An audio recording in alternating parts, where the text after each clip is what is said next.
ఇప్పుడు క్వింటాల్కి ఎంత? ఇప్పుడు 2203 రూపాయలు ఇప్పుడు బస్తాకు. అమానోళ్ళు 17 రూపాయలు తీసుకుంటారు బస్తాకు. ఒక బస్తాకు 17 రూపాయలు బస్తా తీసుకుంటారు. మరి రాసుకు 500 1000 రూపాయలు అట్లా వసూలు చేస్తున్నారు రైతుల కాడ. మాకు వచ్చేసి తడిసి ఇప్పుడు మ్యాచ్ రావాలంటే 3-4 రోజులు ఎండబెట్టి ఎండలకు ఈ కూలీలతో ఇబ్బంది అవుతుంది మాకు. కూలి రోజుకు 500 ఇచ్చి ఎండబెట్టవలసి వస్తుంది. ఎండబెట్టినాక ఏం చేసి మ్యాచర్ 18-19 వస్తే తీసుకుంటలేరు. ఎంత రావాలి? యాక్చువల్గా 17 అన్న రాళ్ళు. 17 రావాలంటే మాకు ఎంత వచ్చింది ఇప్పుడు? ఒక 10 వస్తుంది. పేలాలు అనేటైతే ఎండకు మాడి మాకు వెయిట్ రాదు. ఇక ఒడ్లు తూకం రాక నష్టం అవుతుంది రైతులకు. చాలా ఎక్కువ ఎండిపోతుంది. అంటే మార్చర్తో సంబంధం లేదు, గింజ ఎట్లున్నా అదే రేటుకి కొనడమే కాకుండా మద్దతు ధర కూడా ఇస్తామన్నారు కదా, మళ్ళీ మార్చర్తో ఏం సంబంధం? పచ్చిగా ఉంటాయి కమ్మా, పచ్చి ఉండొద్దు అంటే చెప్పడం గవర్నమెంట్ చెప్పింది, దానికి సంబంధం లేదు. రైతు పండించే ప్రతి గింజను కొంటాము, మంచి రేటుకే కొంటామని చెప్పారు కదా. మంచి రేటుకు ఇప్పుడు 2203 రూపాయలు ఇస్తారు. ఆ బోనస్ అనేది లేదు.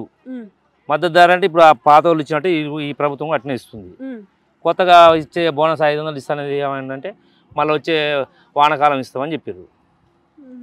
ఇప్పుడైతే ఇది అదే రేటు, కానీ కాకపోతే ఒడ్లు పచ్చిగా ఉండొద్దు, అల్ల పుల్ల ఉండదు, తాళ్ళు ఉండదు, మొత్తం ఎగబట్టండి. ఇంకా రైతులు కొంచెం ఇబ్బంది పెడుతున్నారు. వాళ్ళు చెప్పారు, వీళ్ళు మాత్రము మార్చర్తో సంబంధం లేదని చెప్పారు. అమ్మ లేకుంటే 35-30 వస్తున్నాయి. పచ్చి కోసుకొస్తారు పొలాలు. ఎండబోసినాక కింద మళ్ళీ పోసినప్పుడు ఏమవుతుందంటే కొంచెం తడవుతుంది, పదునైనాక ఏమవుతుందంటే ఆ మ్యాచర్ వల్ల మళ్ళీ 19-20 వస్తుంది. 20 వచ్చినాక మళ్ళీ ఏం చేయవచ్చు, మళ్ళీ ఎండబోయచ్చు వస్తుంది. డబ్బులు సార్ అయిపోతుంది, మ్యాచర్ కూడా వచ్చి వస్తుంది. రైతులకు ఇప్పుడు 500 రూపాయలు ఒక మనం కూలి పెట్టుకొని పెద్ద రాష్ట్రాలకు ఇది 2-3 మనుషులు పెట్టుకోవాలి. మనిషికి 500 రూపాయలు, 1500 అయితే ముగ్గురు పెట్టుకున్నా. మళ్ళీ ఎండ పోసి అనుకో, మళ్ళీ పైన పోసుకున్నాం, మళ్ళీ పైన వేసుకోవాలి. మ్యాచర్ రాలేదనుకో మళ్ళీ ఎండ పెట్టమంటారు. కొంచెం చాలా డబల్ అవుతుంది మాకు ఖర్చులు. డబ్బులు అయితే మళ్ళీ ఎందుకని చెప్పి గట్టిగా ఎండబెడుతున్నాం. ఎండబెట్టేసరికి ఉరుగులు అయిపోతున్నాయి గింజల. రైతులకు కనీసం ఒక పట్ట ఇచ్చిన పాపాన పోలే మేడం. మేము పట్టాలు లేక నకరికల్ పోయి నకరికల్లా 500 రూపాయలు ఒక పట్ట కొనుక్కొచ్చేసి 15 పట్టాలు కొనుక్కొస్తే 15 లెక్కండి మేడం. 15 పట్టకు 500 రూపాయలు పట్టా కొనుక్కొచ్చినాక మన ఏమైంది, గాలిద్వారం వచ్చేసింది. గాలిద్వారం వచ్చేసి లేచిపోయింది. రాళ్ళని దొరకక పట్టాలు లేచిపోయి ఒడ్లు తడిచిపోయింది. ఎండే ఒడ్లు మళ్ళీ తడిచిపోయినాక మళ్ళీ ఏం చేసినాం, మళ్ళా ఎండబోసినాం. దానివల్ల డబ్బులు ఖర్చు అవుతుంది మాకు. ఇప్పుడు ఇట్లాంటిది ఉందనుకో మేడం, మనకు గడ్డి లాంటిది, దానికి కూడా ప్రాబ్లం అవుతుంది. అవును, ఇంకొకటి కూడా చెప్పారు కదా, గత ప్రభుత్వంలో తాళ్ళు ఎక్కువ తీసిర్రు, ఇప్పుడు ఇక తాళ్ళు లేదు, ఏం లేదు. ఏ గవర్నమెంట్ అయినా సరే మేడం, తాళ్ళు అనేది కంపల్సరీ ఉంటుంది మేడం. చెప్పారు కదా వీళ్ళు, కానీ వీళ్ళు ఇప్పుడు పోయినసారి ఇంత లోపలి దోగపోయింది మేడం. ఏదో పైనంగా తీసుకొని ఇప్పుడు అంత రోజు తీసినా మేడం, అంత రోజు ఇది వరకు తీయకపోయింది మేడం. పైనుంచి ఇట్లా పోసుకొని చూసిందని అలా పోసిపోయేది. ఇప్పుడు ఏం చేస్తారు, ఈడొక ఆడ ఆడొక ఆడ 3-4 దిక్కులు తీస్తారు.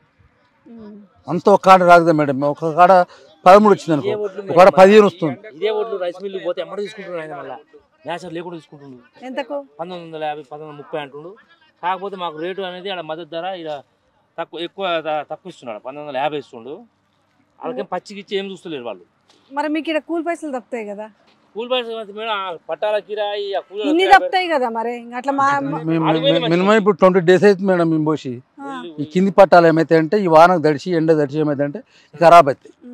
1 yearకి ఒక కారుకు ఈ ఖరాబ్ అయిపోతాయి. కట్టాలు కింది కట్టాలి మొత్తం మన ఇట్లా చీకి పట్టిపోయి ఇట్లా చినిగిపోతాయి. మళ్ళీ మనం ఏం చేసుకోవాలి, మళ్ళీ వానకాలం వచ్చింది అనుకో మళ్ళీ కొత్త పట్టాలు తెచ్చుకోవాలి.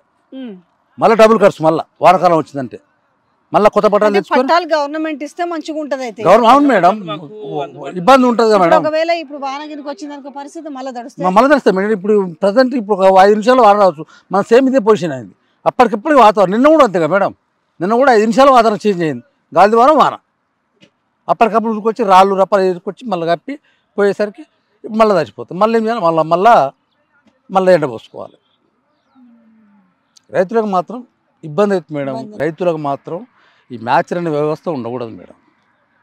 వీళ్ళు చెప్పారు కదా అంటున్నా నేను మళ్ళదని మీకు హామీ ఇచ్చారు కదా లేదు మార్చర్ మేడం అనే ఇప్పుడు వ్యవస్థ మీరు చూడండి ఉంటుందని. ఇప్పుడు ఆ మ్యాచ్ చూస్తారు పక్క పండు చూడండి చూసినా అదే బాబు, చూడండి ఇప్పుడు గట్లాంటి గడ్డి ఉంది అనుకో మేడం ఉమ్, ఆ గడ్డిని కూడా మొత్తం తేట చేయమంటారు తేట చేయమని దాన్ని క్లియర్గా ఉంటేనే తీసుకో ఎసెప్టెడ్ చేస్తారు లేదంటే మళ్ళీ ఎండపోయి మళ్ళీ తాళ్ళు తీసుకుపోయి ఎగబట్టు సేమ్ తాళ ఎగబట్టాల్సింది ఎగబట్టాల్సింది అని మళ్ళీ చెప్తారు